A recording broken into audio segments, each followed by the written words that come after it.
इस पंजाब की BJP unit Ashwini Sharma प्रधान की टीम करके ये विश्व व्यापी होया। झूठे किसान बना के इत्थे मंत्रियों के वर्चुअल मीटिंगां च पाउंदे रहे ते असीं पिंडां च भी जा रहे हैं, समझा रहे हैं, बहुत लोग खुश आ, सन्मानित कर रहे सानू, जबकि हकीकत इहदे उल्ट सी। पंजाब नूं पार्टी नूं बचाउण दी गल कीती सी। मैं कार्यकर्ता नाल जो हो रहा सी, जो उहदी बेइज्जती हो रही सी, उत्ते हमले हो रहे सी, उहदियां गड्डियां भन्नियां जा रही सी, दौड़ना पै रहा सी। ਤੇ ਇਹਨਾਂ ਨੇ ਇੱਕ ਝੂਠੀ ਦੁਨੀਆ ਜਿਹੜੀ ਦਫ਼ਤਰ ਬੀਜੇਪੀ ਦੇ ਕ੍ਰੀਏਟ ਕਰ ਲਈ ਆ, ਉੱਥੇ ਸੱਦਦੇ ਆ 40-50 ਬੰਦਿਆਂ ਨੂੰ, ਉਹਨਾਂ ਨੂੰ ਸਪੀਚ ਕਰਕੇ ਤੋਰ ਦਿੰਦੇ ਆ, ਉਹਨੇ ਤੇ ਵਰਕਰ ਦੀ ਭਾਵਨਾ ਵੀ ਨਹੀਂ ਸੁਣਦੇ। ਜਿਹੜੀ ਭਾਸ਼ਾ ਕਿਸਾਨਾਂ ਵਾਸਤੇ ਵਰਤਦੇ ਆ, ਅਸਲੀ ਜਿਹੜੀ ਸਾਡੇ ਵਰਕਰ ਦੀ ਮਾਰ ਕੁਟਾਈ ਹੋਈ ਆ, ਉਹਨਾਂ ਦੇ ਇਸ ਬੋਲੀ ਕਰਕੇ ਹੋਈ ਆ।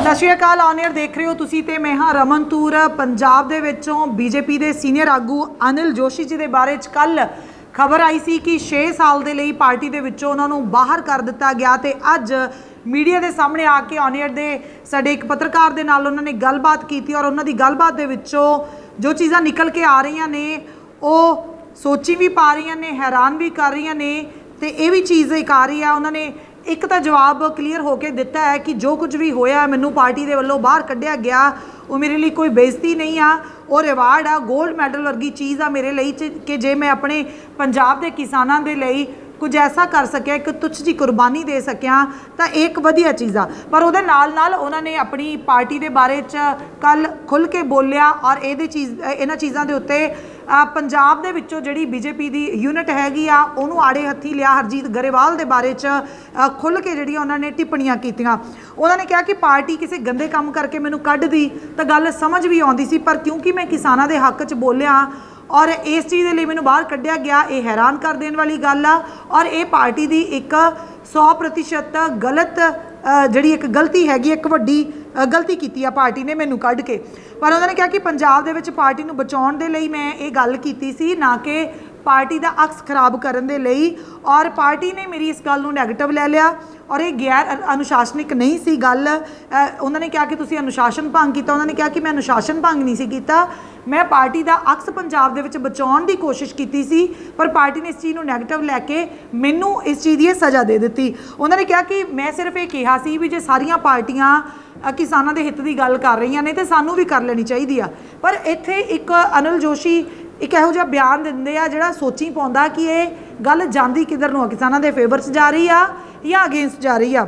ਉਹਨਾਂ ਨੇ ਕਿਹਾ ਕਿ ਮੈਂ ਇਹ ਗੱਲ ਕਹੀ ਸੀ ਕਿ ਕੋਈ ਗੱਲ ਨਹੀਂ, ਮੋਦੀ ਸਾਹਿਬ ਇਸ ਮਸਲੇ ਦਾ ਹੱਲ ਕਰਦੇ ਆ ਜਾਂ ਨਹੀਂ ਕਰਦੇ ਬਾਅਦ ਦੀ ਗੱਲ ਆ, ਉਹ ਨਹੀਂ ਵੀ ਕਰਦੇ ਤਾਂ ਵੀ ਕੁਝ ਨਹੀਂ ਹੁੰਦਾ, ਪਰ ਘੱਟੋ ਘੱਟ ਅਸੀਂ ਪੰਜਾਬ ਦੇ ਵਿੱਚ ਸਾਡੇ ਵਰਕਰ, ਸਾਡੇ ਜਿਹੜੀ ਯੂਨਿਟ ਹੈਗੀ ਆ, ਅਸੀਂ ਕਿਸਾਨਾਂ ਦੇ ਹਿੱਤ ਦੀ ਗੱਲ ਕਰੀਏ ਤਾਂ ਕਿ ਕਿਸਾਨਾਂ ਨੂੰ ਇਹ ਮਹਿਸੂਸ ਹੋਵੇ ਕਿ ਮੋਦੀ ਸਾਹਿਬ ਹੱਲ ਨਹੀਂ ਕਰ ਰਹੇ ਤਾਂ ਵੀ ਕੋਈ ਨਹੀਂ, ਪਰ ਬੀਜੇਪੀ ਦੀ ਆਪਦੀ ਯੂਨਿਟ ਜਿਹੜੀ ਆ ਉਹ ਕਿਸਾਨਾਂ ਦੇ ਪੱਖ ਦੀ ਗੱਲ ਕਰ ਰਹੀ ਹੈ। ਉਹਨਾਂ ਨੇ ਕਿਹਾ ਕਿ ਇਹਦੇ ਨਾਲ ਫਾਇਦਾ ਇਹ ਹੋਣਾ ਸੀ ਕਿ ਹੁਣ ਜਿਸ ਤਰੀਕੇ ਦੇ ਨਾਲ ਬੀਜੇਪੀ ਦੇ ਆਗੂ ਲੁਕਦੇ ਫਿਰਦੇ ਆ, ਘਰਾਂ ਤੋਂ ਨਿਕਲ ਨਹੀਂ ਸਕਦੇ, ਉਹਨਾਂ ਦਾ ਡਟ ਕੇ ਵਿਰੋਧ ਹੋ ਰਿਹਾ, ਖੁੱਲ੍ਹੀ ਹਵਾ 'ਚੋਂ ਸਾਹ ਨਹੀਂ ਲੈ ਪਾ ਰਹੇ, ਇਹਨਾਂ ਸਾਰੀਆਂ ਚੀਜ਼ਾਂ ਤੋਂ ਬਚਾਅ ਹੋ ਜਾਣਾ ਸੀ। ਅਨਿਲ ਜੋਸ਼ੀ ਸਾਹਿਬ ਦਾ ਇਹ ਬਿਆਨ ਜਿਹੜਾ ਕੁਝ ਸੋਚੀ ਪਾਉਂਦਾ ਹੈ ਕਿ ਜਾਂ ਤਾਂ ਤੁਸੀਂ ਕਿਸਾਨਾਂ ਦੇ ਪੱਖ ਵਿੱਚ ਹੋ ਔਰ ਇਸ ਲਈ ਤੁਸੀਂ ਖੁੱਲ੍ਹ ਕੇ ਗੱਲ ਕੀਤੀ, ਜਾਂ ਤੁਸੀਂ ਕਿਸਾਨਾਂ ਦੇ ਪੱਖ ਵਿੱਚ ਨਹੀਂ ਹੋ ਪਰ ਕਿਉਂਕਿ ਤੁਹਾਨੂੰ ਆਪਣੀ ਸੁਰੱਖਿਆ ਯਕੀਨੀ ਬਣਾਉਣ ਦੀ ਇੱਛਾ ਸੀ, ਇਸ ਲਈ ਤੁਸੀਂ ਕਿਸਾਨਾਂ ਦੇ ਪੱਖ 'ਚ ਗੱਲ ਕਰਨਾ ਚਾਹੁੰਦੇ ਸੀ, ਪਰ ਤੁਹਾਨੂੰ ਇਹ ਲੱਗਦਾ ਸੀ ਕਿ ਮੋਦੀ ਸਾਹਿਬ ਇਹਦਾ ਹੱਲ ਕਰਨ ਨਾ ਕਰਨ, ਇਹ ਬਾਅਦ ਦੀ ਗੱਲ ਆ। ਹਾਲ ਦੀ ਘੜੀ ਪੰਜਾਬ ਦੀ ਯੂਨਿਟ ਬੀਜੇਪੀ ਦੇ ਖਾਸ ਤੌਰ 'ਤੇ ਯੂਨਿਟ ਜਿਹੜੀ ਆ ਉਹ ਕਿਸਾਨਾਂ ਦੇ ਪੱਖ ਦੀ ਗੱਲ ਕਰੇ। ਸੋ ਇਹ ਬਿਆਨ ਉਹਨਾਂ ਦਾ ਥੋੜ੍ਹਾ ਜਿਹਾ ਸੋਚੀ ਪਾਉਂਦਾ। ਉਹਨਾਂ ਨੇ ਕਿਹਾ ਕਿ ਪਾਰਟੀ ਦੇ ਜਿਹੜੀ ਪੰਜਾਬ ਦੇ ਵਿੱਚ ਅੰਦੋਲਨ ਦੇ ਵੇਲੇ ਪਾਰਟੀ ਨੇ ਗਲਤੀ ਕੀਤੀ ਹੈ ਕਿ ਆਪਣੀ ਜ਼ਿੰਮੇਵਾਰੀ ਤੈਅ ਨਹੀਂ ਕੀਤੀ। ਜਿਹੜੀ ਪੰਜਾਬ ਦੀ ਯੂਨਿਟ ਸੀਗੀ, ਖਾਸ ਤੌਰ 'ਤੇ ਉਹਨਾਂ ਨੇ ਅਸ਼ਵਨੀ ਸ਼ਰਮਾ ਜੀ ਨੂੰ ਆੜੇ ਹੱਥੀਂ ਲਿਆ। ਉਹਨਾਂ ਨੇ ਕਿਹਾ ਕਿ ਉਹਨਾਂ ਦੀ ਟੀਮ ਦੀ ਵਜ੍ਹਾ ਕਰਕੇ ਹਾਲਾਤ ਇਹ ਖੜੇ ਹੋ ਜਾਂਦੇ ਆ ਕਿ ਜਦੋਂ ਪੰਜਾਬ ਦੇ ਵਿੱਚ ਇਹ ਮੋਰਚਾ ਲੱਗਿਆ ਹੋਇਆ ਸੀ ਉਦੋਂ ਜਿਹੜੀ ਆ ਠੀਕ ਤਰ੍ਹਾਂ ਨਾਲ ਫੀਡਬੈਕ ਉੱਪਰ ਨਹੀਂ ਗਈ। ਉਹਨਾਂ ਨੇ ਕਿਹਾ ਕਿ ਝੂਠੇ ਕਿਸਾਨ ਬਿਠਾ ਕੇ ਫੀਡਬੈਕ ਦਿੱਤੀ ਜਾਂਦੀ ਰਹੀ ਆ ਪਾਰਟੀ ਦੇ ਨੂੰ, ਹਾਈਕਮਾਨ ਨੂੰ, ਕਿ ਇੱਥੇ ਸਾਰਾ ਕੁਝ ਬੜਾ ਸਹੀ ਆ, ਸਾਨੂੰ ਬੜਾ ਸਨਮਾਨ ਦੇ ਰਹੇ ਆ ਲੋਕ, ਅਸੀਂ ਲੋਕਾਂ ਦੇ ਘਰਾਂ ਤੱਕ ਜਾ ਰਹੇ ਹੋ, ਕਿਸਾਨ ਬੜੇ ਖੁਸ਼ ਆ। ਉਹਨਾਂ ਨੇ ਕਿਹਾ ਕਿ ਗਲਤ ਫੀਡਬੈਕ ਪਹੁੰਚਣ ਦੀ ਵਜ੍ਹਾ ਕਰਕੇ, ਅਸ਼ਵਨੀ ਕੁਮਾਰ ਦੀ ਟੀਮ ਦੇ ਗਲਤ ਫੈਸਲਿਆਂ ਦੀ ਵਜ੍ਹਾ ਕਰਕੇ ਇਹ ਜਿਹੜਾ ਕਿਸਾਨ ਮੋਰਚਾ ਸੀ ਜਿਹੜਾ ਪੰਜਾਬ ਦੇ ਵਿੱਚੋਂ ਚੱਕਿਆ ਜਾ ਸਕਦਾ ਸੀ, ਖਤਮ ਕੀਤਾ ਜਾ ਸਕਦਾ ਸੀ, ਉਹਨਾਂ ਦੀਆਂ ਕੁਝ ਮੰਗਾਂ ਮੰਨੀਆਂ ਜਾ ਸਕਦੀਆਂ ਸੀ, ਜਿਹਦੇ ਵਿੱਚੋਂ ਕਿ ਆਲਰੇਡੀ ਕੁਝ ਚੀਜ਼ਾਂ ਪਹਿਲਾਂ ਜਿਉਂ ਦੀਆਂ ਤਿਉਂ ਚੱਲ ਰਹੀਆਂ। ਪਰ ਉਹਨਾਂ ਨੇ ਕਿਹਾ ਕਿ ਅਸ਼ਵਨੀ ਕੁਮਾਰ ਦੀ ਟੀਮ ਦੀ ਕਰਕੇ ਇਹ ਸਾਰਾ ਕੁਝ ਹੋਇਆ ਤੇ ਇਹ ਅੰਦੋਲਨ ਪੰਜਾਬ ਦੇ ਵਿਹੜੇ 'ਚੋਂ ਉੱਠ ਕੇ ਵਿਸ਼ਵ ਵਿਆਪੀ ਪੱਧਰ 'ਤੇ ਫੈਲ ਗਿਆ ਤੇ ਹੁਣ ਇਸ ਵੇਲੇ ਬੀਜੇਪੀ ਦੇ ਗਲੇ ਦੀ ਹੱਡੀ ਬਣਿਆ ਹੋਇਆ। ਉਹਨਾਂ ਨੇ ਨਾਲ ਦੀ ਨਾਲ ਕਿਹਾ ਕਿ ਰਿਜ਼ਾਈਨ ਇਹਨਾਂ ਨੂੰ ਕਰਨਾ ਚਾਹੀਦਾ ਸੀ ਕਿਉਂਕਿ ਇਹਨਾਂ ਨੇ ਗਲਤ ਫੈਸਲੇ ਲਏ ਸੀ, ਇਹਨਾਂ ਦੀ ਫੀਡਬੈਕ ਜਿਹੜੀ ਆ ਗਲਤ ਗਈ ਆ, ਪਰ ਇਹਨਾਂ ਨੇ ਪਾਰਟੀ 'ਚੋਂ ਮੈਨੂੰ ਬਾਹਰ ਕੱਢ ਦਿੱਤਾ। ਤੇ ਨਾਲ ਦੀ ਨਾਲ ਉਹਨਾਂ ਨੇ ਕਿਹਾ ਕਿ ਚਲੋ ਕੋਈ ਗੱਲ ਨਹੀਂ, ਪਰ ਮੇਰੇ ਲਈ ਇਹ ਰਿਵਾਰਡ ਆ, ਮੇਰੇ ਲਈ ਇਹ ਸਨਮਾਨ ਵਾਲੀ ਗੱਲ ਹੈ ਕਿ ਮੈਂ ਇੱਕ ਛੋਟੀ ਜਿਹੀ ਆਹੂਤੀ ਦਿੱਤੀ ਆ, ਗੋਲਡ ਮੈਡਲ ਆ ਮੇਰੇ ਲਈ ਕਿ ਜੇ ਪਾਰਟੀ ਨੇ ਮੈਨੂੰ ਇਹ ਚੀਜ਼ ਮੇਰੇ ਨਾਲ ਕੀਤੀ ਆ ਉਹ ਇਸ ਲਈ ਕਿਉਂਕਿ ਮੈਂ ਆਪਣੇ ਕਿਸਾਨਾਂ ਦੇ ਲਈ ਗੱਲ ਚੁੱਕੀ ਆ। ਉਹਨਾਂ ਨੇ ਕਿਹਾ ਕਿ ਮੇਰਾ ਪੰਜਾਬ ਦੇ ਵਿੱਚ ਸਿਰ ਥੋੜ੍ਹਾ ਹੋਰ ਉੱਚਾ ਹੋਇਆ, ਪਰ ਪਾਰਟੀ ਨੇ ਮੈਨੂੰ ਜਿਹੜਾ ਇੱਥੋਂ ਕੱਢਿਆ ਇਹ ਫੈਸਲਾ ਕਿਤੇ ਨਾ ਕਿਤੇ ਗਲਤ ਨਹੀਂ ਆ। ਤੇ ਨਾਲ ਦੀ ਨਾਲ ਹਰਜੀਤ ਗਰੇਵਾਲ ਦੇ ਮਾਮਲੇ ਦੇ ਉੱਤੇ, ਜਿਆਣੀ ਸਾਹਿਬ ਦੇ ਮਾਮਲੇ ਦੇ ਉੱਤੇ ਉਹ ਖੁੱਲ੍ਹ ਕੇ ਬੋਲਦੇ ਆ, ਪੂਰੀ ਗੱਲ ਜਿਹੜੀ ਆ, ਪੂਰੀਆਂ ਚੀਜ਼ਾਂ ਉਹ ਕੀ ਬੋਲਦੇ ਆ, ਹੋਰ ਕਿਹਨੂੰ ਨਿਸ਼ਾਨੇ ਤੇ ਲੈਂਦੇ ਆ, ਇਹ ਪੂਰੀ ਗੱਲਬਾਤ ਉਹਨਾਂ ਦੇ ਮੂੰਹੋਂ ਸੁਣਦੇ ਆ। ਖੇਤੀ ਕਾਨੂੰਨਾਂ ਨੂੰ ਰੱਦ ਕਰਵਾਉਣ ਵਾਸਤੇ ਜਿੱਥੇ ਕਿਸਾਨ ਦਿੱਲੀ ਬਾਰਡਰ ਤੇ 6 ਮਹੀਨੇ ਤੋਂ ਵੱਧ ਦਾ ਸਮਾਂ ਹੋ ਚੁੱਕਾ ਹੈ, ਉੱਥੇ ਹੀ ਪੰਜਾਬ ਵਿੱਚ ਭਾਜਪਾ ਦੇ ਕਈ ਲੀਡਰਾਂ ਦੇ ਉੱਤੇ ਵੀ ਹਮਲੇ ਜਿਹੜੇ ਸੀਗੇ ਕੀਤੇ ਜਾ ਰਹੇ ਸੀਗੇ। ਬੇਸ਼ੱਕ ਕਿਸਾਨ ਅੰਦੋਲਨ ਨੂੰ ਲੈ ਕੇ ਲਗਾਤਾਰ ਹੀ ਭਾਜਪਾ ਦੇ ਉੱਤੇ ਕਿਸਾਨਾਂ ਵੱਲੋਂ ਲਗਾਤਾਰ ਹੀ ਹਮਲੇ ਕੀਤੇ ਜਾ ਰਹੇ ਸੀ, ਲੇਕਿਨ ਉਸ ਤੋਂ ਬਾਅਦ ਜੋ ਕੈਬਨਿਟ ਮੰਤਰੀ ਸੀਗੇ ਅਨਿਲ ਜੋਸ਼ੀ, ਉਹਨਾਂ ਵੱਲੋਂ ਆਵਾਜ਼ ਚੁੱਕੀ ਗਈ। ਆਵਾਜ਼ ਚੁੱਕਣ ਦਾ ਖਮਿਆਜਾ ਇਹ ਭੁਗਤਣਾ ਪਿਆ ਕਿ 6 ਸਾਲ ਹੀ ਉਹਨਾਂ ਨੇ ਪਾਰਟੀ ਵਿੱਚੋਂ ਕੱਢ ਦਿੱਤਾ ਗਿਆ। ਜੋਸ਼ੀ ਸਾਹਿਬ, ਇਹਨੂੰ ਰਿਵਾਰਡ ਸਮਝਦੇ ਹੋ ਕਿ ਕੀ ਸਮਝਦੇ ਹੋ ਜਿਹੜਾ ਤੁਹਾਨੂੰ ਇਹ 6 ਸਾਲ ਲਈ ਬਾਹਰ ਕੱਢਿਆ ਗਿਆ? ਦੇਖੋ, ਜੇ ਪਾਰਟੀ ਕਿਸੇ ਨੂੰ ਕਿਸੇ ਗੰਦੇ ਕੰਮ ਕਰਨ ਕਰਕੇ ਜਿਹੜਾ ਵਾ ਪਾਰਟੀ ਚੋਂ ਕੱਢਦੀ ਆ ਨਾ, ਤੇ ਉਹ ਤੇ ਮੂੰਹ ਛਪਾਉਣ ਵਾਲੀ ਗੱਲ ਹੁੰਦੀ ਆ। ਪਰ ਮੈਂ ਪੰਜਾਬ ਦੀ ਗੱਲ ਕੀਤੀ ਆ, ਮੈਂ ਤੇ ਪੰਜਾਬ ਨੂੰ, ਪਾਰਟੀ ਨੂੰ ਬਚਾਉਣ ਦੀ ਗੱਲ ਕੀਤੀ ਸੀ। ਮੈਂ ਕਾਰਜਕਰਤਾ ਨਾਲ ਜੋ ਹੋ ਰਿਹਾ ਸੀ, ਜੋ ਉਹਦੀ ਬੇਇੱਜ਼ਤੀ ਹੋ ਰਹੀ ਸੀ, ਉੱਤੇ ਹਮਲੇ ਹੋ ਰਹੇ ਸੀ, ਉਹਦੀਆਂ ਗੱਡੀਆਂ ਭੰਨੀਆਂ ਜਾ ਰਹੀਆਂ ਸੀ, ਦੌੜਨਾ ਪੈ ਰਿਹਾ ਸੀ, ਉਹਨਾਂ ਨੂੰ ਅੰਦਰ ਬੰਦ ਕਰਕੇ ਪ੍ਰੋਗਰਾਮਾਂ ਦੇ ਵਿੱਚ ਬਾਹਰ ਕਿਸਾਨਾਂ ਨੂੰ ਜਿਹੜਾ ਵਾ ਉਹ ਮਤਲਬ ਉਹਨਾਂ ਨੂੰ ਨਜ਼ਰਬੰਦ ਕੀਤਾ ਜਾ ਰਿਹਾ ਸੀ। ਕਿਸਾਨਾਂ ਨੇ ਉਹਨਾਂ ਦੇ ਘਰਾਂ ਬਾਹਰ 6-6 ਮਹੀਨੇ ਦੇ ਧਰਨੇ ਲਾਏ ਆ, ਉਸ ਤੋਂ ਵੱਧ ਹੋ ਗਏ ਆ। ਉਹਨਾਂ ਦਾ ਸੋਸ਼ਲੀ ਬਾਈਕਾਟ, ਕਾਰੋਬਾਰੀ ਬਾਈਕਾਟ ਹੋ ਰਿਹਾ ਸੀ। ਮੈਂ ਤੇ ਉਹਨਾਂ ਨੂੰ ਬਚਾਉਣ ਦੀ ਗੱਲ ਕੀਤੀ ਸੀ, ਪਾਰਟੀ ਨੂੰ ਬਚਾਉਣ ਦੀ ਗੱਲ ਕੀਤੀ ਸੀ, ਪਰ ਇਹਨਾਂ ਨੇ ਇਸ ਗੱਲ ਨੂੰ ਨੈਗੇਟਿਵ ਲਿਆ। ਮੈਂ ਤੇ ਇਹਨਾਂ ਨੂੰ ਕਿਹਾ ਸੀ ਕਿ ਕਿਸਾਨ ਦੇ ਹੱਕ ਦੇ ਵਿੱਚ ਗੱਲ ਕਰਨਾ ਕੋਈ ਅਨੁਸ਼ਾਸਨਹੀਨਤਾ। ਜੇ ਵਰਕਰ ਨੂੰ ਮੈਂ ਬਚਾਉਣ ਦੀ ਗੱਲ ਕੀਤੀ ਵੀ ਇਸ ਮਸਲੇ ਨੂੰ ਹੱਲ ਕਰੋ ਤਾਂ ਕਿ ਵਰਕਰ ਜਿਹੜਾ ਵਾ ਉਹਦੀ ਇਹ ਹਾਲਤ ਨਾ ਹੋਵੇ। ਆਪਾਂ ਪੰਜਾਬ ਦੀ ਬੀਜੇਪੀ, ਬਾਕੀ ਸਾਰੀਆਂ ਪਾਰਟੀਆਂ ਨੇ ਉਹਨਾਂ ਨੂੰ ਸਮਰਥਨ ਦਿੱਤਾ। ਆਪਾਂ ਵੀ ਆਖੀਏ ਵੀ ਅਸੀਂ ਕਿਸਾਨਾਂ ਦੇ ਨਾਲ ਆ। ਜੇ ਨਹੀਂ ਮੋਦੀ ਸਰਕਾਰ ਹੱਲ ਕਰੂਗੀ ਜਾਂ ਕੇਂਦਰ ਦੀ ਸਰਕਾਰ, ਤੇ ਘੱਟ ਤੋਂ ਘੱਟ ਕਿਸਾਨਾਂ ਨੂੰ ਇਹ ਤੇ ਲੱਗੂਗਾ ਵੀ ਭਾਰਤੀ ਜਨਤਾ ਪਾਰਟੀ ਪੰਜਾਬ ਤੇ ਸਾਡੇ ਨਾਲ ਖੜੀ ਹੈ ਨਾ। ਘੱਟ ਤੋਂ ਘੱਟ ਸਾਡੇ ਵਰਕਰ ਦਾ ਇਹ ਹਾਲਤ ਨਹੀਂ ਹੋਊਗਾ ਜੋ ਸਾਨੂੰ ਹੁੰਦਾ ਪਿਆ। ਇਸ ਕਰਕੇ ਇਹਨਾਂ ਨੂੰ ਮੈਂ ਤੇ ਇਹ ਗੱਲਾਂ ਕੀਤੀਆਂ, ਬਜਾਏ ਇਹਦੇ ਕਿ ਇਹ ਆਪਣੀ ਜ਼ਿੰਮੇਵਾਰੀ ਜਿਹੜੀ ਆ ਉਹ ਇਹ ਤੈਅ ਕਰਦੇ ਵੀ ਜਦੋਂ ਇਹ ਪੰਜਾਬ ਦੇ ਵਿੱਚ ਅੰਦੋਲਨ ਸੀਗਾ ਉਦੋਂ 2 ਡਿਮਾਂਡ ਸੀਆਂ। ਇੱਕ ਐਸਡੀਐਮ ਦੀ ਬਜਾਏ ਕੋਰਟ ਦਾ ਅਸੈਸ ਚਾਹੁੰਦੇ ਸੀ, ਨੰਬਰ 2 ਐਮਐਸਪੀ ਦੀ ਗਰੰਟੀ ਚਾਹੁੰਦੇ। ਤੇ ਐਮਐਸਪੀ ਤੇ ਇੱਥੇ 100% ਆ, 100% ਝੋਨੇ ਦੀ ਖਰੀਦ ਆ ਸਰਕਾਰੀ, 100% ਕਣਕ ਦੀ ਸਰਕਾਰੀ ਖਰੀਦ ਆ, ਐਮਐਸਪੀ ਇੱਥੇ 100% ਆਉਂਦੀ ਆ। ਇਹ ਦੋਵੇਂ ਗੱਲਾਂ ਹੱਲ ਹੋ ਜਾਣੀਆਂ ਸੀ, ਉਹਨਾਂ ਨੂੰ ਇੰਸ਼ੋਰੈਂਸ ਮਿਲ ਜਾਂਦੀ ਤੇ ਇੱਥੇ ਹੀ ਉੱਠ ਜਾਣਾ ਸੀ। ਇਸ ਪੰਜਾਬ ਦੀ ਬੀਜੇਪੀ ਯੂਨਿਟ ਅਸ਼ਵਨੀ ਸ਼ਰਮਾ ਪ੍ਰਧਾਨ ਦੀ ਟੀਮ ਕਰਕੇ ਇਹ ਵਿਸ਼ਵ ਵਿਆਪੀ ਹੋਇਆ।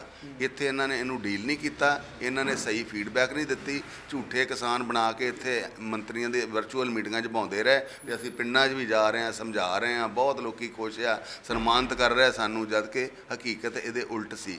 ਤੇ ਇਹ ਐਡਾ ਵੱਡਾ ਵਿਸ਼ਾਲ ਅੰਦੋਲਨ ਹੋ ਗਿਆ, ਪੂਰੀ ਦੁਨੀਆ 'ਚ ਪ੍ਰਦਰਸ਼ਨ ਹੋਏ। ਮੋਦੀ ਸਾਹਿਬ ਦੀ ਚੰਗੀ ਭਲੀ ਵਧੀਆ ਚੱਲਦੀ ਸਰਕਾਰ ਦੀ ਕਿਰਕਰੀ ਹੋਈ, ਜਿਹਦੇ ਜ਼ਿੰਮੇਵਾਰੀ ਇਹ ਆ। ਇਹਨਾਂ ਨੂੰ ਰਿਜ਼ਾਈਨ ਕਰਨਾ ਚਾਹੀਦਾ ਸੀ ਤੇ ਇਹਨਾਂ ਨੇ ਆਪਣੀ ਵੱਲੋਂ ਮੈਨੂੰ ਜਿਹੜਾ 6 ਸਾਲ ਪਾਰਟੀ 'ਚੋਂ ਕੱਢਿਆ। ਤੁਸੀਂ ਇਹ ਪੁੱਛਿਆ ਵੀ ਇਹ ਰਿਵਾਰਡ ਆ ਕਿ ਇਹ ਸਜ਼ਾ ਵਾ। ਮੈਂ ਕਹਿੰਦਾ ਵੀ ਮੈਂ ਚੰਗੇ ਕਾਜ਼ ਵਾਸਤੇ, ਮੈਂ ਪੰਜਾਬ ਦਾ ਪਾਣੀ ਪੀਤਾ, ਮੈਂ ਪੰਜਾਬ ਦੇ ਕਿਸਾਨ ਦਾ ਅੰਨ ਖਾਧਾ ਪੈਦਾ ਕੀਤਾ ਹੋਇਆ, ਮੈਂ ਆਪਣੀ ਇੱਕ ਛੋਟੀ ਜਿਹੀ ਆਹੂਤੀ ਉਹਨਾਂ ਦੇ ਅੰਦੋਲਨ ਦੇ ਵਿੱਚ ਇਹ ਆਪਣੀ ਪਾਈ ਹੈ ਪੋਲੀਟੀਕਲ ਲਾਈਫ ਦੀ, ਤੇ ਮੈਂ ਸੰਤੁਸ਼ਟ ਹਾਂ। ਮੈਨੂੰ ਇਹ ਗੋਲਡ ਮੈਡਲ ਹੈ ਮੈਂ ਕਹੂੰਗਾ, ਕਿਉਂਕਿ ਮੈਂ ਪੰਜਾਬ ਦੇ ਹੱਕਾਂ ਦੀ ਗੱਲ ਕੀਤੀ ਹੈ ਤੇ ਮੈਂ ਹੋਰ ਸਿਰ ਉੱਚਾ ਕਰਕੇ ਅੱਜ ਪੰਜਾਬ ਦੀ ਧਰਤੀ ਤੇ ਚੱਲਣ ਦੇ ਕਾਬਲ ਹੋਇਆ ਵਾਂ। ਇਹ ਮੈਨੂੰ ਫਖਰ ਹੈ। ਲੇਕਿਨ ਜੋਸ਼ੀ ਸਾਹਿਬ, ਇਹ ਪਹਿਲੀ ਵਾਰ ਵੇਖਣ ਨੂੰ ਮਿਲਿਆ ਕਿ 2 ਦਿਨਾਂ ਦੇ ਵਿੱਚ ਤੁਹਾਨੂੰ ਕਾਰਨ ਦੱਸੋ ਨੋਟਿਸ ਮਿਲਿਆ ਹੋਵੇ, ਉਸ ਤੋਂ ਬਾਅਦ 2 ਦਿਨਾਂ ਬਾਅਦ ਏਡਾ ਵੱਡਾ ਫੈਸਲਾ ਲੈ ਲਿੱਤਾ ਗਿਆ ਹੋਵੇ। ਕੀ ਲੱਗਦਾ ਕਿ ਸਾਰਾ ਸਿਆਸਤ ਨਾਲ ਭਰਿਆ ਹੋਇਆ ਸਾਰਾ? ਦੇਖੋ, ਕਿਸੇ ਗੱਲ 'ਚ ਵੀ ਗਿਣੀਏ, ਗੱਲ ਤੇ ਇਹ ਆ ਵੀ ਇਹਨਾਂ ਨੇ 100% ਜਿਹੜਾ ਵਾ ਕੱਢਣ ਵਾਲਾ ਕੰਮ ਤੇ ਗਲਤ ਕੀਤਾ। ਕਿਉਂਕਿ ਮੈਂ ਪਾਰਟੀ ਦੇ ਖਿਲਾਫ ਕੋਈ, ਇਹਨਾਂ ਨੇ ਜੋ ਮੈਨੂੰ ਨੋਟਿਸ ਦਿੱਤਾ ਉਹਦੇ ਲਿਖਿਆ ਤੂੰ ਕੇਂਦਰੀ ਜਿਹੜੀ ਲੀਡਰਸ਼ਿਪ ਜਾਂ ਸਰਕਾਰ ਹੈ ਉਹਦੇ ਖਿਲਾਫ ਮੈਂ ਕੁਝ ਬੋਲਦਾ ਪਿਆ। ਮੈਂ ਅੱਜ ਤੱਕ ਮੋਦੀ ਸਾਹਿਬ ਦੇ ਖਿਲਾਫ ਨਹੀਂ ਕੁਝ ਬੋਲਿਆ, ਮੈਂ ਅੱਜ ਤੱਕ ਕੇਂਦਰ ਦੀ ਸਰਕਾਰ ਦੇ ਖਿਲਾਫ ਨਹੀਂ ਕੁਝ ਬੋਲਿਆ, ਮੈਂ ਪਾਰਟੀ ਦੀਆਂ ਨੀਤੀਆਂ ਦੇ ਖਿਲਾਫ ਨਹੀਂ ਬੋਲਿਆ। ਮੈਂ ਇਸ ਟੀਮ ਦੇ ਖਿਲਾਫ ਜ਼ਰੂਰ ਬੋਲਿਆ ਵੀ ਇਸ ਟੀਮ ਦੀ ਨੈਗਲੀਜੈਂਸੀ, ਨਲਾਇਕੀ ਕਰਕੇ ਇਹ ਅੰਦੋਲਨ ਐਡਾ ਵੱਡਾ ਹੋ ਗਿਆ। ਇਹ ਆਪਣੇ ਵਰਕਰ ਦੀ ਇੱਜ਼ਤ ਮਾਣ ਨਹੀਂ ਬਚਾ ਪਾਏ, ਇਹ ਪਾਰਟੀ ਟੁੱਟਦੀ ਰਹੀ, ਇਹਨਾਂ ਦੇ ਪਾਰਟੀ ਦੇ ਲੋਕ ਛੱਡ ਜਾਂਦੇ ਰਹੇ, ਪਾਰਟੀ ਨੂੰ ਨਹੀਂ ਬਚਾ ਪਾਏ, ਪੰਜਾਬ ਦਾ ਸੁਹਾਰਦ ਖਤਰੇ 'ਚ ਪੈ ਗਿਆ, ਇਹ ਉਹਦੇ ਵਾਸਤੇ ਸਟੈਂਡ ਨਹੀਂ ਲੈ ਪਾਏ। ਇਸ ਕਰਕੇ ਜ਼ਿੰਮੇਵਾਰੀ ਇਹਨਾਂ ਦੀ ਰਿਜ਼ਾਈਨ ਇਹਨਾਂ ਨੂੰ ਕਰਨਾ ਚਾਹੀਦਾ ਸੀ, ਕੱਢ ਮੈਨੂੰ ਰਿਹਾ ਹੈ। ਇਹ ਮੈਂ 90% ਆਪਣੇ ਵਰਕਰਾਂ ਦੀ ਭਾਵਨਾ ਦੀ ਗੱਲ ਕੀਤੀ ਹੈ, ਜੋ ਉਹ ਮੈਨੂੰ ਫੋਨ ਕਰਕੇ ਵੀ ਦੱਸਦੇ ਆ ਕਿ ਤੁਸੀਂ ਸਾਡੀ ਗੱਲ ਕਰਦੇ ਪਏ ਜੇ। ਅਸੀਂ ਵੀ ਚਾਹੁੰਦੇ ਹਾਂ ਵੀ ਇਹਨਾਂ ਨੂੰ ਖੁਸ਼ੀ ਕਿਸਾਨਾਂ ਦੀਆਂ ਗੱਲਾਂ ਮੰਨ ਕੇ ਜਾਂ ਉਹਨਾਂ ਨੂੰ ਸੈਟੀਸਫਾਈ ਕਰਕੇ ਘਰ ਭੇਜੋ, ਤਾਂ ਕਿ ਇਹ ਮਸਲਾ ਖਤਮ ਹੋਵੇ ਤੇ ਅਸੀਂ ਖੁੱਲੀ ਹਵਾ ਦੇ ਸਾਹ ਲੈ ਸਕੀਏ। 1 ਸਾਲ ਤੋਂ ਤੇ ਇੱਕ ਪਬਲਿਕ 'ਚ ਨਹੀਂ ਜਾ ਪਾਏ, ਐਡੀ ਫੌਜ ਲੈ ਕੇ ਜਾਂਦੇ ਆਉਂਦੇ ਆ ਘਰੋਂ ਦਫ਼ਤਰੋਂ ਘਰ, ਤੇ ਇਹਨਾਂ ਨੇ ਇੱਕ ਝੂਠੀ ਦੁਨੀਆ ਜਿਹੜੀ ਦਫ਼ਤਰ ਬੀਜੇਪੀ ਦੇ ਕ੍ਰੀਏਟ ਕਰ ਲਈ ਆ, ਉੱਥੇ ਸੱਦਦੇ ਆ 40-50 ਬੰਦਿਆਂ ਨੂੰ, ਉਹਨਾਂ ਨੂੰ ਸਪੀਚ ਕਰਕੇ ਤੋਰ ਦਿੰਦੇ ਆ, ਉਹਨਾਂ ਤੇ ਵਰਕਰ ਦੀ ਭਾਵਨਾ ਵੀ ਨਹੀਂ ਸੁਣਦੇ। ਇਹ 23 MLA ਮੇਰੇ ਕਹਿਣ ਦੇ ਉੱਤੇ ਜਿਹੜੇ ਇਲੈਕਸ਼ਨ ਲੜਦੇ ਆ, ਉਹਨਾਂ ਦੀ ਕੋਈ ਵਿਊ ਜਾਂ ਉਹਨਾਂ ਦੀ ਇਸ ਬਾਰੇ ਕੀ ਰਿਹਾ ਉਹਨੂੰ ਨਹੀਂ ਸੁਣਨ ਦੀ ਇਹਨਾਂ ਨੇ ਕੋਸ਼ਿਸ਼ ਕੀਤੀ। ਕੀ ਲੋਕਤੰਤਰ ਪਾਰਟੀ ਦੇ ਅੰਦਰ ਦਾ, ਤੇ ਜੇ ਮੈਂ ਬਾਹਰ ਹੋ ਕੇ ਬੋਲਿਆ ਤੇ ਇਹਨਾਂ ਨੇ ਮੈਨੂੰ ਕੱਢ ਕੇ ਬਾਹਰ ਮਾਰਿਆ। ਲੇਕਿਨ ਹਰਜੀਤ ਗਰੇਵਾਲ ਉਹਨਾਂ ਦੀ ਗੱਲ ਕੀਤੀ ਜਾਵੇ ਤਾਂ ਅਕਸਰ ਹੀ ਤੁਹਾਡੇ ਤੇ ਜਿਹੜੇ ਸੀਗੇ ਨਿਸ਼ਾਨੇ ਸਾਧਦੇ ਰਹੇ ਆ। ਤੁਹਾਨੂੰ ਲੱਗਦਾ ਹੈ ਕਿ ਜੇਕਰ ਉਹਨਾਂ ਨੇ ਤੁਸੀਂ ਗਲਤੀ ਕੀਤੀ ਤੇ ਉਹ ਵੀ ਤੇ ਬਹੁਤ ਵੱਡੀ ਗਲਤੀ ਕਰਦੇ ਰਹੇ, ਤੁਸੀਂ ਵੀ ਪੂਰੇ ਕੈਬਨਿਟ ਮੰਤਰੀ ਰਹੇ ਹੋ, ਲਗਾਤਾਰ ਤੁਹਾਡਾ ਵੀ ਰਸੂਖ ਰਿਹਾ ਅੰਮ੍ਰਿਤਸਰ ਦੇ ਵਿੱਚ, ਬਹੁਤ ਲੋਕ ਤੁਹਾਨੂੰ ਜਿਹੜਾ ਸੀਗਾ ਪਿਆਰ ਵੀ ਕਰਦੇ, ਕਿਆ ਲੱਗਦਾ ਨਹੀਂ ਕਿ ਉਹਨਾਂ ਨੇ ਵੀ ਬਹੁਤ ਵੱਡੀ ਗਲਤੀ ਕੀਤੀ ਸੀ? ਮੈਂ ਤਾਂ ਕੋਈ ਗਲਤੀ ਕੀਤੀ ਨਹੀਂ, ਮੈਂ ਕਿਹੜੀ ਗਲਤੀ ਕੀਤੀ? ਜੇਕਰ ਉਹਨਾਂ ਦਾ ਕਹਿਣਾ ਕਿ ਜੇਕਰ ਤੁਸੀਂ ਗਲਤੀ ਕੀਤੀ, ਕਹਿਣ ਨਾਲ ਗਲਤ ਥੋੜੀ ਹੋ ਜਾਂਦਾ। ਉਹਦੀ ਭਾਸ਼ਾ ਵੇਖੋ ਨਾ, ਉਹਨਾਂ ਦੀ ਉਹ ਜਿਹੜੀ ਭਾਸ਼ਾ ਕਿਸਾਨਾਂ ਵਾਸਤੇ ਵਰਤਦੇ ਆ, ਅਸਲੀ ਜਿਹੜੀ ਸਾਡੇ ਵਰਕਰ ਦੀ ਮਾਰ ਕੁਟਾਈ ਹੋਈ ਆ ਉਹਨਾਂ ਦੇ ਇਸ ਬੋਲੀ ਕਰਕੇ ਹੋਈ ਆ। ਉਹ ਆਪ ਤੇ ਖੁਦ ਇੰਨੀ ਸਿਕਿਉਰਿਟੀ ਲੈ ਕੇ ਫਿਰਦੇ ਆ, ਵਰਕਰ ਕੋਲ ਥੋੜੀ ਆ। ਉਹ ਜਦੋਂ ਬਾਹਰ ਨਿਕਲਦਾ ਉਹਨਾਂ ਨਾਲ ਇਹ ਕੁਛ ਹੁੰਦਾ। ਇੱਕ ਸ਼ਰੀਫ MLA ਆਮ ਵਰਕਰ ਆ ਵਿਚਾਰਾ, MLA ਆ, ਪਰ ਉਹਦੇ ਨਾਲ ਜੋ ਹੋਇਆ ਉਹ ਕਿਸ ਭਾਸ਼ਾ ਕਰਕੇ ਆ? ਇਹਨਾਂ ਦੀ ਭਾਸ਼ਾ ਕਰਕੇ ਆ। ਇਸ ਕਰਕੇ ਮੈਂ ਕੋਈ ਗਲਤੀ ਨਹੀਂ ਕੀਤੀ। ਮੈਂ ਇੱਥੋਂ ਜ਼ਮੀਰੋਂ ਜੋ ਗੱਲ ਕੀਤੀ ਹੈ, ਤਾਂ ਮੈਂ ਸਿਰ ਉੱਚਾ ਕਰਕੇ ਅੱਜ ਵੀ ਖੜਾ ਵਾਂ ਵੀ ਮੈਂ ਪੰਜਾਬ ਦੀ ਗੱਲ ਕੀਤੀ ਹੈ, ਮੈਂ ਪੰਜਾਬ ਦਾ ਰਿਣ ਅਦਾ ਕੀਤਾ ਵਾ, ਪੰਜਾਬ ਦੇ ਅੰਨਦਾਤਾ ਦੇ ਨਾਲ ਖੜਾ ਹੋਇਆ ਵਾਂ। ਮੈਨੂੰ ਮਾਣ ਆ, ਮੈਨੂੰ ਫਖਰ ਆ। ਪਾਰਟੀਆਂ ਪੂਟੀਆਂ ਦੀ ਮੈਨੂੰ ਕੋਈ ਗੱਲ ਨਹੀਂ ਆ। ਮੈਂ ਬੜਾ ਲੰਬਾ ਸਮਾਂ ਸੰਘਰਸ਼ ਕੀਤਾ ਇਸ ਪਾਰਟੀ ਵਾਸਤੇ, ਖੂਨ ਪਸੀਨੇ ਨਾਲ ਸਿੰਚਿਆ ਇਸ ਪਾਰਟੀ ਨੂੰ। ਠੀਕ ਹੈ, ਪਾਰਟੀ ਨੇ ਮੈਨੂੰ ਵੱਡੀਆਂ ਜ਼ਿੰਮੇਵਾਰੀਆਂ ਦਿੱਤੀਆਂ, ਪਰ ਮੇਰੇ ਟਾਈਮ ਦੇ ਉੱਤੇ ਹੋਰ ਬਹੁਤ ਜ਼ਿਲ੍ਹੇ ਪ੍ਰਧਾਨ, ਮੰਡਲ ਪ੍ਰਧਾਨ ਬਣੇ ਹੋਣਗੇ। ਆਪਣੀ ਮਿਹਨਤ ਨਾਲ ਆ, ਕੁਛ ਪਲੇਟ 'ਚ ਪਾ ਕੇ ਨਹੀਂ ਮਿਲਦਾ। ਖੋਣ ਵਾਲੇ ਬਹੁਤ ਹੁੰਦੇ ਆ, ਪਰ ਪਲੇਟ 'ਚ ਪਾ ਕੇ ਮਿਲਦਾ ਨਹੀਂ ਜੇ ਰਾਜਨੀਤੀ 'ਚ ਕੁਛ। ਮੈਂ ਗੋਲੀਆਂ ਝੱਲੀਆਂ, ਮੈਂ ਆਪਣੇ ਭਰਾ ਦੇ ਉੱਤੇ ਗੋਲੀਆਂ ਝੱਲੀਆਂ, ਮੇਰੀ ਗੱਡੀ ਸੜੀ, ਮੇਰੇ 12 ਬੰਦਿਆਂ 'ਤੇ ਗੋਲੀਆਂ ਵੱਜੀਆਂ। ਮੈਂ ਵਾਜਪਾਈ ਸਾਹਿਬ ਦਾ ਪੁਤਲਾ ਨਹੀਂ ਸੀ ਫੂਕਣ ਦਿੰਦੇ, ਹਾਲੇ ਮੰਡਲ ਪ੍ਰਧਾਨ ਸੀ, 307 ਦਾ ਪਰਚਾ ਆਪਣੇ 'ਤੇ ਕਰਾਇਆ ਸੀ। ਇਸ ਕਰਕੇ ਮੈਂ ਤਾਂ ਜ਼ਿੰਦਗੀ ਦੇ ਵਿੱਚ ਸੰਘਰਸ਼ ਕੀਤਾ ਪਾਰਟੀ ਵਾਸਤੇ, ਪਾਰਟੀ ਦੇ ਝੰਡੇ ਵਾਸਤੇ ਹਰ ਲੜਾਈ ਲੜੀ ਆ। ਇਹ ਸਭ ਜਿਹੜੇ ਆ ਨਾ ਪ੍ਰਸ਼ਾਦ ਵਾਲੇ, ਜਿਹੜੇ ਪ੍ਰਸ਼ਾਦ ਲੈਣ ਵਾਲੇ ਆ, ਜਿਨ੍ਹਾਂ ਨੂੰ ਇਹ ਆ ਵੀ ਅਸੀਂ ਪਾਰਟੀ ਦੇ ਕਿਸਾਨ ਅੰਦੋਲਨ ਨੇ ਤੋਂ ਇਹਨਾਂ ਦੇ ਖਿਲਾਫ ਬੋਲੀ ਜਾਓ, ਸਾਨੂੰ ਪ੍ਰਸ਼ਾਦ ਮਿਲੂਗਾ। 2 ਵਾਰੀ ਉਹਨਾਂ ਨੂੰ ਅੱਗੇ ਚੇਅਰਮੈਨ ਬਣਾਇਆ, ਕਈਆਂ ਨੂੰ ਰਾਜ ਸਭਾ ਮਿਲੀਆਂ, ਪਾਰਟੀ ਦੀਆਂ ਪ੍ਰਧਾਨਗੀਆਂ ਮਿਲੀਆਂ। ਪ੍ਰਸ਼ਾਦ ਆ, ਜਿਹੜੇ ਕੌਂਸਲਰ ਨਹੀਂ ਜਿੱਤ ਸਕਦੇ ਉਹਨਾਂ ਨੂੰ ਵੱਡੇ ਅਹੁਦੇ ਮਿਲਦੇ ਪਏ ਆ। ਜਿਹੜੇ ਗਰਾਊਂਡ 'ਤੇ ਕੰਮ ਕਰਨ ਵਾਲੇ ਵਰਕਰ ਆ, ਉਹਨਾਂ 'ਤੇ ਫਿਰ ਕੀ ਬੀਤਦੀ ਆ? ਅਸੀਂ ਤਾਂ ਇਲੈਕਸ਼ਨ ਲੜਦੇ, ਸਾਨੂੰ ਤਾਂ ਪ੍ਰਸ਼ਾਦ ਚਾਹੀਦਾ ਹੀ ਨਹੀਂ ਆ। ਅਸੀਂ ਤਾਂ ਆਪਣੀ ਕਰਕੇ ਖਾਣ ਵਾਲੇ ਬੰਦੇ ਆ।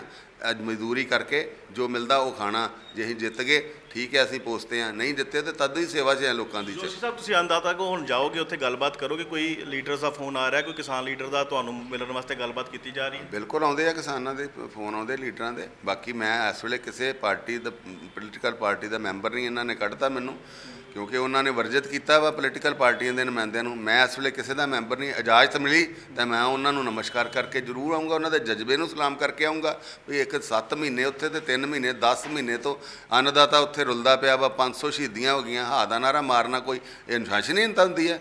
ਤੇ ਮੈਂ ਅੱਜ ਜੇ ਮੈਨੂੰ ਮੌਕਾ ਮਿਲਿਆ, ਉਹਨਾਂ ਇਜਾਜ਼ਤ ਦਿੱਤੀ, ਤਾਂ ਮੈਂ ਜ਼ਰੂਰ ਨਮਸਕਾਰ ਕਰਕੇ। ਲਾਸਟ ਕੁਐਸਚਨ ਮੇਰਾ, ਤੁਹਾਡਾ ਕੀ ਸਿਨੈਰੀਓ ਰਹੇਗਾ ਜਿਹੜਾ ਇਲੈਕਸ਼ਨਸ ਨੂੰ ਲੈ ਕੇ? ਇੰਡੀਪੈਂਡੈਂਟ ਲੜਿਆ ਜਾਵੇਗਾ ਕਿ ਬੀਜੇਪੀ ਵੱਲੋਂ ਲੜਿਆ ਜਾਵੇਗਾ, ਕਿ ਕੋਈ ਸਿਨੈਰੀਓ ਬਣਾਇਆ ਜਾਏਗਾ? ਕਿਉਂਕਿ ਲੋਕ ਤੁਹਾਨੂੰ ਬਹੁਤ ਪਸੰਦ ਕਰ ਰਹੇ ਨੇ, ਕਿਉਂਕਿ ਲਗਾਤਾਰ ਪਿਛਲੀ ਵਾਰ ਦੀ ਗੱਲ ਕੀਤੀ ਜਾਵੇ ਤਾਂ ਉਹਨਾਂ ਨੇ ਕਹਿਣਾ ਸੀਗਾ ਕਿ ਅਸੀਂ ਬਹੁਤ ਵੱਡੀ ਗਲਤੀ ਕਰ ਬੈਠੇ ਅਨਿਲ ਜੋਸ਼ੀ ਨੂੰ ਹਰਾ ਕੇ। ਕੀ ਲੱਗਦਾ ਹੈ ਕਿ ਜੇਕਰ ਤੁਹਾਨੂੰ ਇਸ ਵਾਰ ਮੌਕਾ ਮਿਲਦਾ, ਜੇ ਪਾਰਟੀ ਵੱਲੋਂ ਮਿਲਦਾ, ਕਿ ਇੰਡੀਪੈਂਡੈਂਟ ਤੁਸੀਂ ਲੜਨ ਦੀ ਕੋਸ਼ਿਸ਼ ਕਰੋਗੇ? ਕੀ ਸਿਨੈਰੀਓ ਘਿਰੇਗਾ? ਕਿਉਂਕਿ ਰਾਜਨੀਤੀ ਦਾ ਕੰਮ ਹੁੰਦਾ ਹੈ ਕਿ ਇਲੈਕਸ਼ਨ ਲੜਨਾ।